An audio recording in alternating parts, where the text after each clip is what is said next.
இறைவனின் திருவுளத்தை இகத்தினில் ஏற்றிக் கொண்டீர்.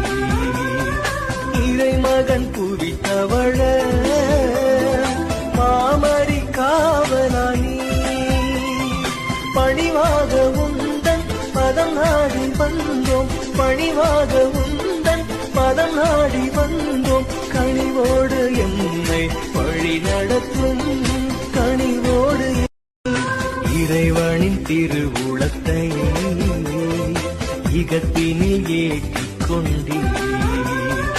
இறைமகன் புவித்தவழ மாமரி காவலானி பணிவாக உந்தன் பதம் நாடி வந்தோம். பணிவாக உந்தன் பதம் நாடி வந்தோம். கனிவோடு எம்மை வழி நடத்தும். கனிவோடு இறைவனின் திருவுளத்தை இகத்தினில் ஏற்றிக் கொண்டீர். இறைமகன் புவித்தவழ